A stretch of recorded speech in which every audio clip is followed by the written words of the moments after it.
Welcome back, guys. We are going to be diving into the docuseries of the Callisto Protocol. This is where we're going to have Glenn Schofield and the team go behind the scenes and talk about how they craft the brutality of the game. It looks like we might actually see some of the cast as well, talk about their inspirations in the making. So let's check this out and see if we might be able to dissect a few things, maybe get some tidbits of some new gameplay, some new information.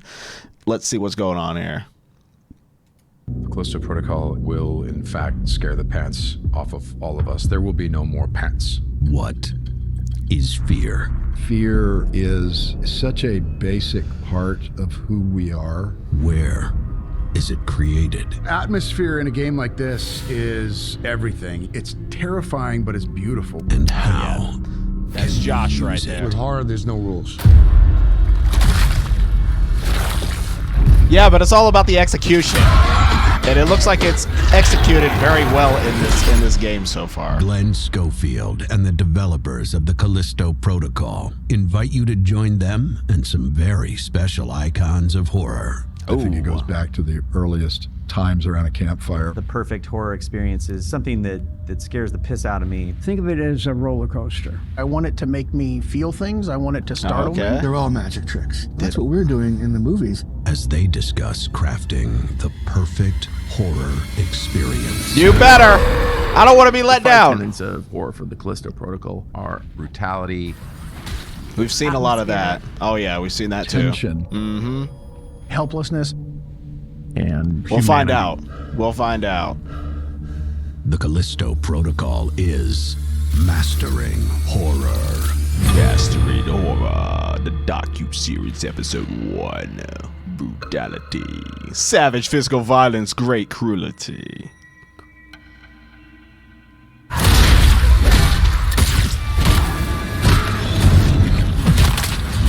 Oh, that's what we wanted to say. That's what we came here for. Part of that, that shock value. And shock is just one of the emotions of horror, right? And so I kind of look for those to affect people a little bit.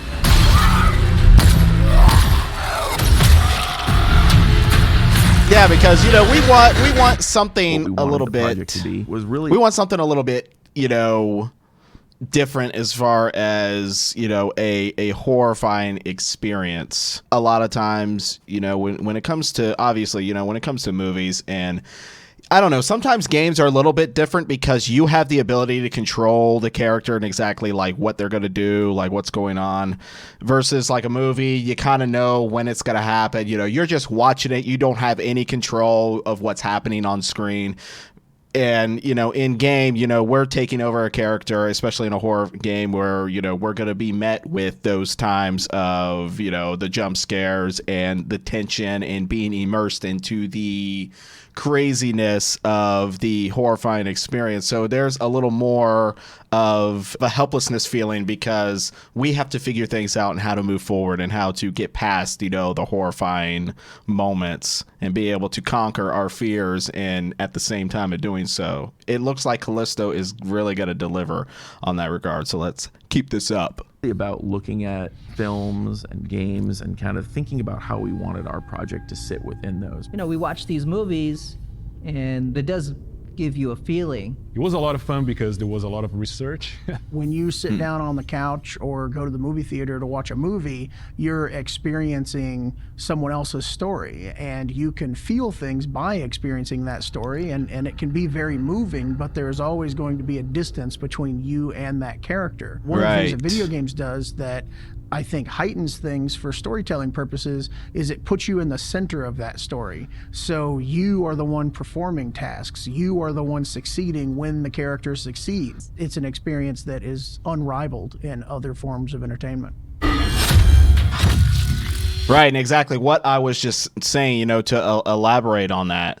It's an out of your control experience when you go to the movie theater and you're seeing things play out on screen. You're seeing characters make decisions, and then obviously, their decisions can lead to their demise or whatever happens, versus in game, you have the controller, you have control of the character, and it is up to you on how you're going to shape your path going forward, whether it is through success or through death. But that choice is up to you.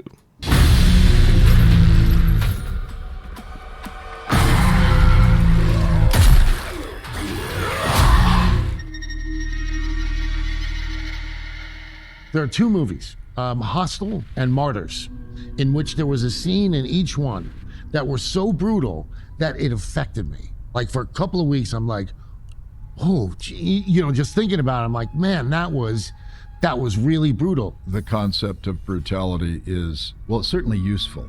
Brutality is a very specific kind of trauma.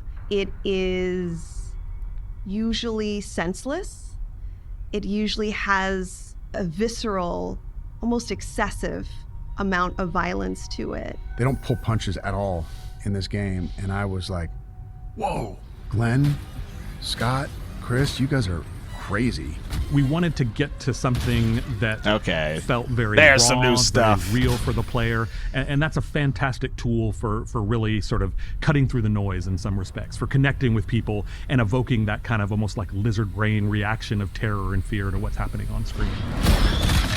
Right, you definitely cannot shape a game like this, especially in the shoes of Dead Space, and not have there be any form of brutality in the way that, Dead Space has shown us over the years. And with this game, again, filling the shoes of Dead Space, you want to be able to take things to the next level to make it really feel like we're getting an additional added on top experience here, when it comes to smashing heads, when it comes to ripping limbs left and right. You want to be able to, feel the tear of the muscle. You want to be able to feel the break of the bone. Ooh, that thing is new. We haven't seen that yet. What is that? Drama and physical conflict, aka brutality, is the most primal form of conflict, and it's something that everyone can understand. You have to be very, very careful with it. You see somebody come along and chop somebody else's head off, like Tom Savini did in Friday the 13th. Well, that had never been done before. It became like a magic trick. You say, how did they do that? But it's gone, and then you go forward. I do the same thing a magician does. A magician is trying to make you believe that what you're seeing is really happening. Well, that's what we're doing in the movies. We do have a lot of parts coming off and dismemberment and all of that. We have bones showing up, but it's not like, this game is about showing the bones. No, I think it's about the combination. Yes! Nothing left in the head except paces. This is really about survivorship. I've got to bone up. I actually have to match that level of violence. I have to become offensive. It also so crosses a line from civilized behavior that it lets you know that in this story, this is the world we are in now. You really have to put your characters through the ringer in horror. If you have a guy trying to get from point A to point B, that's a story. You can have conflicts happen along the way. If he's got a broken leg and his bones hanging out, the story's about 10 times more interesting, to me at least. I'm just trying to give you a chance. Rebirth. So yeah, what we're talking about with character embodiment in horror, you have a character, say they could be like the main protagonist and everybody's dying around them, but they may not like have a scratch, or they may not, have like a twisted ankle or anything like that. And you're just kind of watching them and it's like, all right, they're getting through it. I guess this is okay. It gravitates you more to the situation and the tragedy at hand, when the person has had like their arm broken, or they have had, some physical altercations with the said murderer or monster or whatever, and it has like, say, mortally wounded them, or it's really, taken a piece of them out of themselves, and they're suffering, the rest of the way to be able to carry on. That's just what keeps you more dialed in to the story and the character. And at this point in time, you're thinking, okay, are they going to get through this? Are they going to get through this? And you want them to be able to succeed, but then obviously, there is that time where we do see our beloved characters from movies, especially like horror films, that don't make it. And that's always a hard thing to swallow sometimes, but it just is what it is. But it does. It makes it more interesting, and it really does attach you more to the character's dilemma when you see how they have suffered going through whatever situation they may be going through.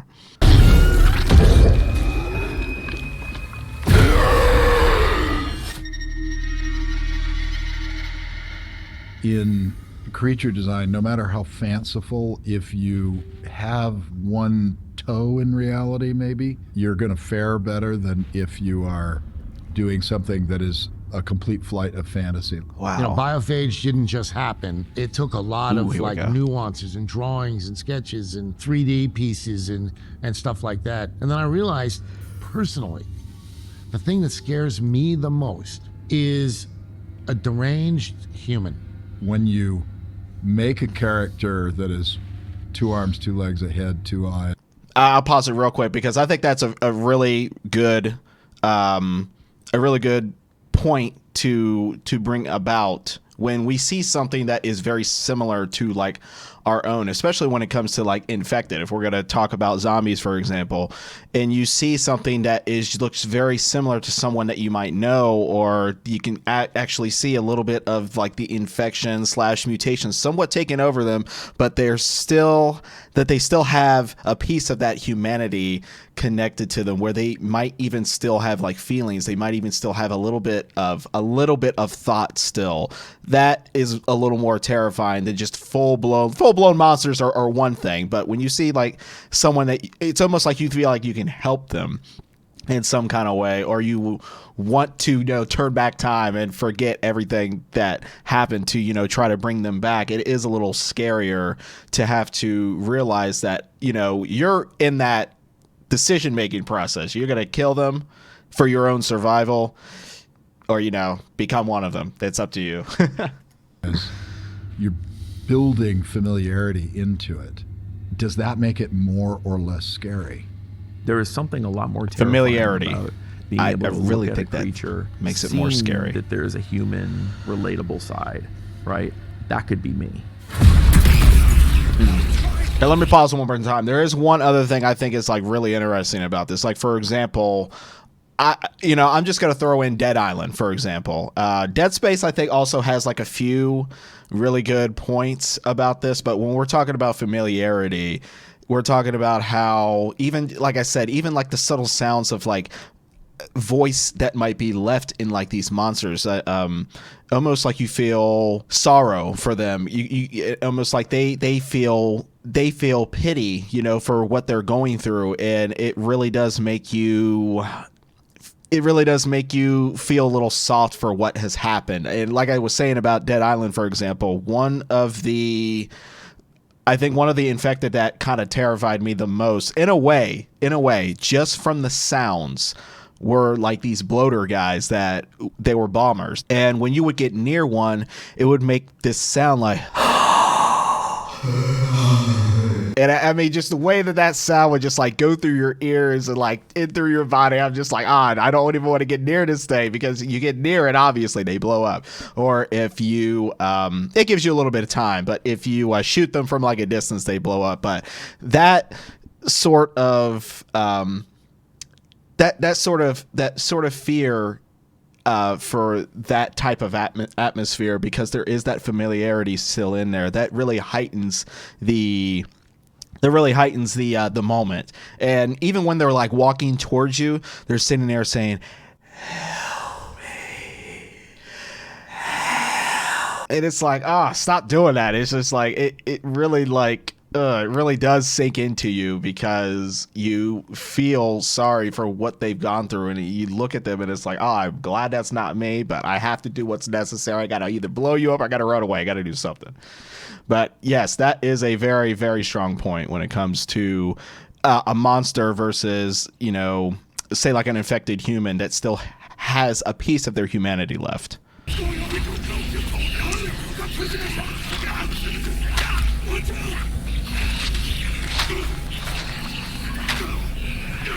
You have to come up with the style and what are these creatures? What are the roots of these creatures? Are they aliens? Is it something biological? Is it something that's evolved? You know, you have to kind of set down those roots first. We want to ground everything we do, so we want people to believe on what they see, and that kind of breaks the barrier on thinking that is just another game or just like something created. Glauco's amazing, not just his creative eye, but also just, you know, his mind and the way that he has taken the human form and turned it on its ear, kind of giving you this kind of twisted humanity vibe. Oh, yes. Bones growing out and teeth growing out and eyes turning into something different.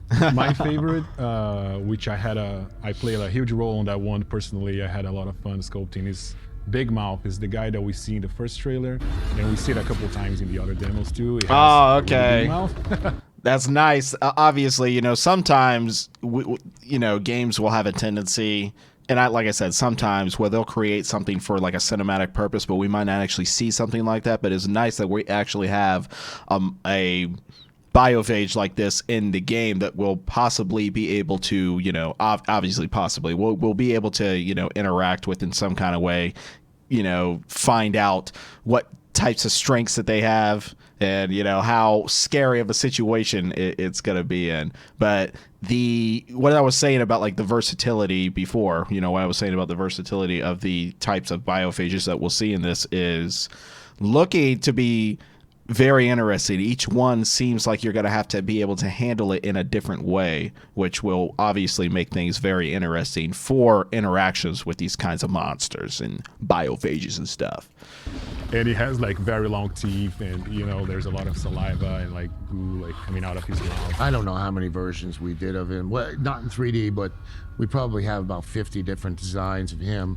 Yeah, that one is my favorite, maybe for bias reasons, but. Oh, so that's the same thing right there. Ah, my gosh. That thing looks terrible.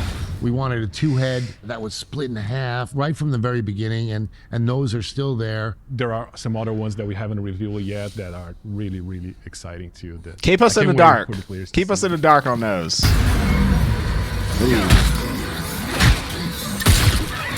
Some melee combinations here, along with, you know, utilizing our weapon. Oh, he's still alive too.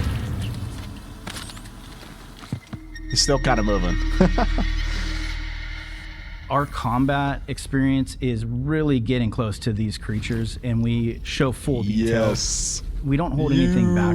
A lot of it was picking melee as the 50% of our gameplay. Please. You are very close to enemies. You're always within reach of them, and so you're in danger. That also is a way to show the brutality right in front center stage.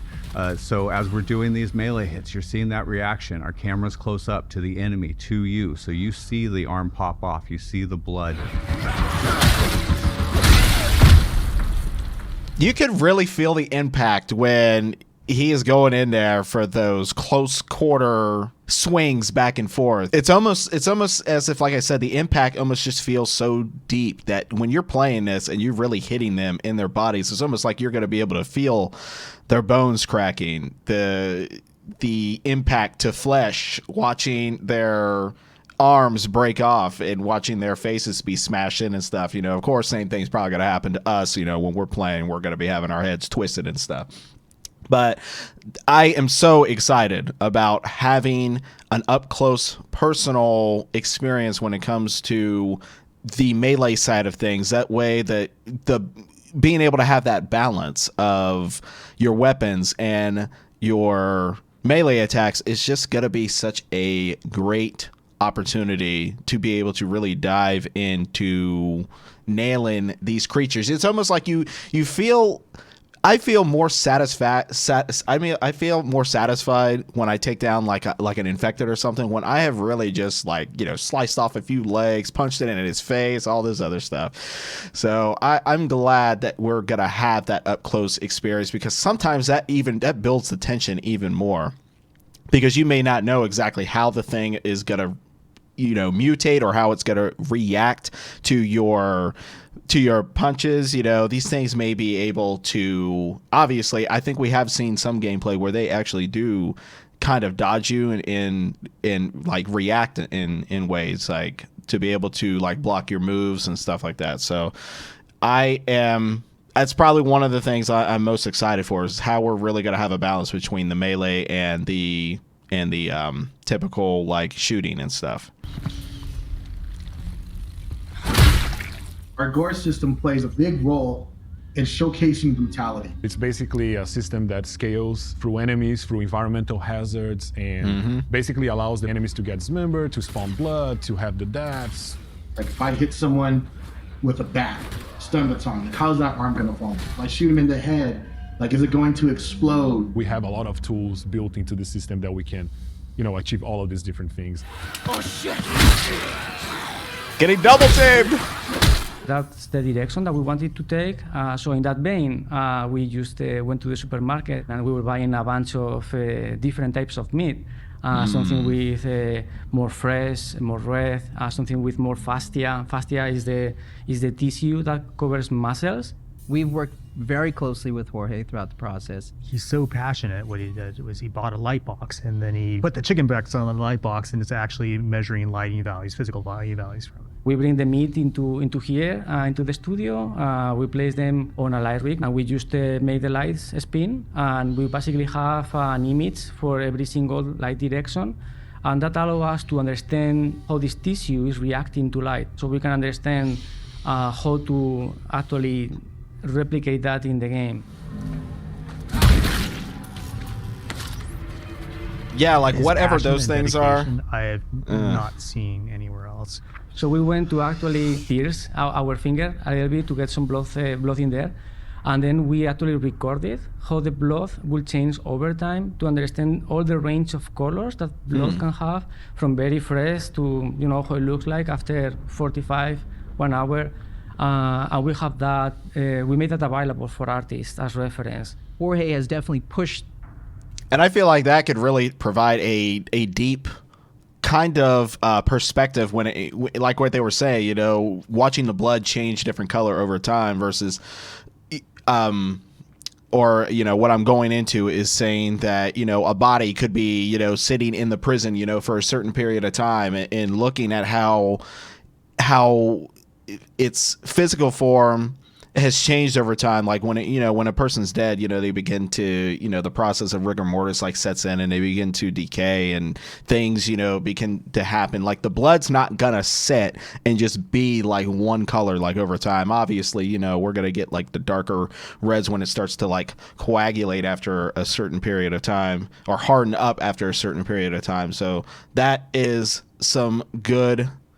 Those are some good options to have, when we are gonna have different types of enemies in the forms of, how long they've been dead. If they've been dead for a little bit, if they've been dead for a long time, that's great. That's a great understanding of, again, adding all that like extra stuff on top when it comes to how you want to shape the atmosphere in the surroundings with the different enemies and just the whole, the whole tension of the atmosphere and whatnot.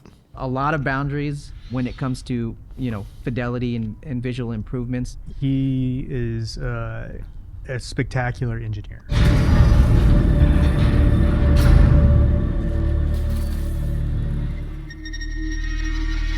So I like how we're getting little bits and pieces of some new stuff here. Because it really separates us from a lot of other games in the horror genre. What that is if you hold left on the left stick while an enemy's attacking, you will dodge their attack.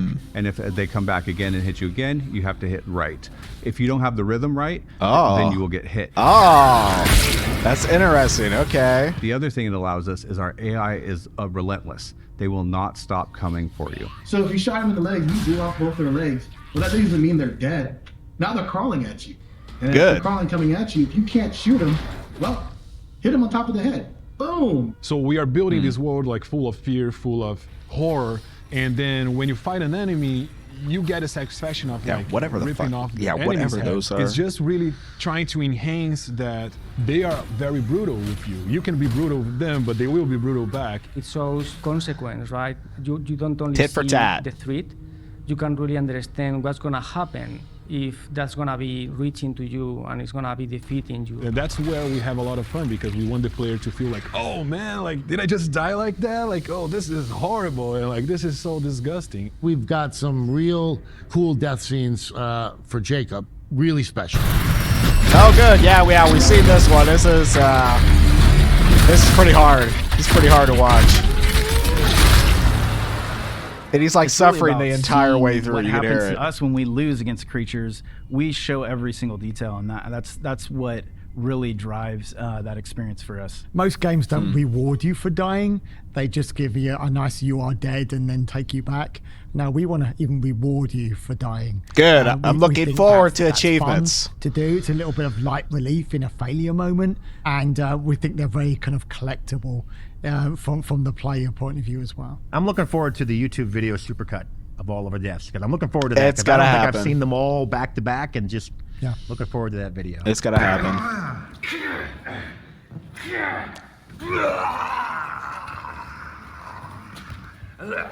Yeah, it's just like twist him, give him like a 1080, and then just like put him right back on his back.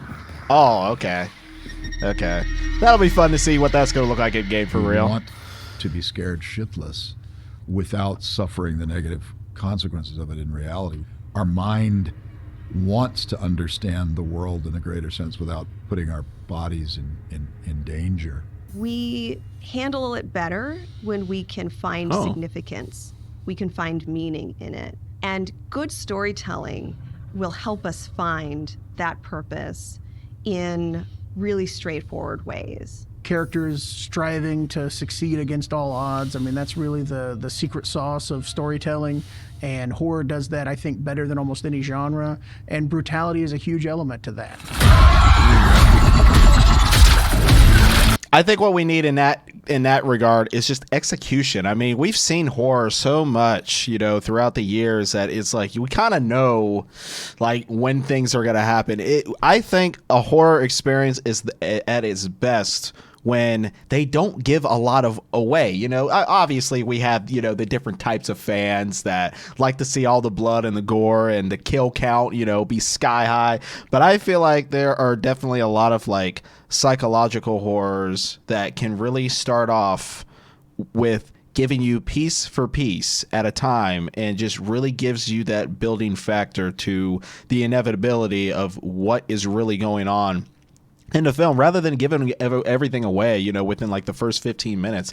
It's nice to kind of see, maybe get us connected to the characters a little bit, the environment, the situation, the story, before we really start kind of seeing things that are happening. We kind of know what might be coming, but it's always great to just get immersed first before we really start seeing, all the crazy stuff, because then again, I feel like you can feel a lot more connected with the story and with the characters to be able to really, feel the horror that is taking place, when that time eventually comes. Oh, nice.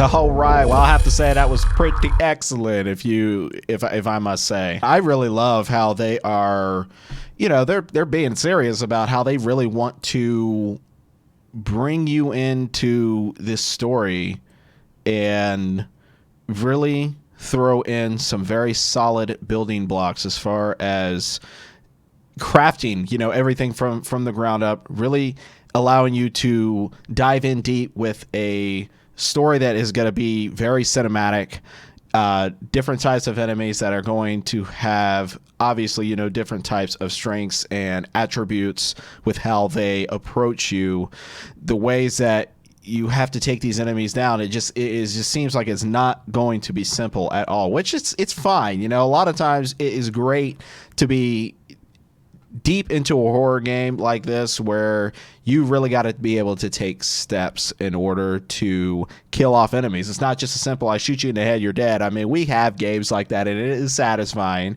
but it is great to see something that can be a little bit more complex and still give you that satisfaction of being able to get past one enemy after the next, to continue on the story, to see what it's going to offer you. So I really enjoyed this, and I kind of hope that I won't get like flagged or anything. I'm trying to make sure that I'm making this as transformative as possible, you know, because we watched this, you know, all the way through to the end.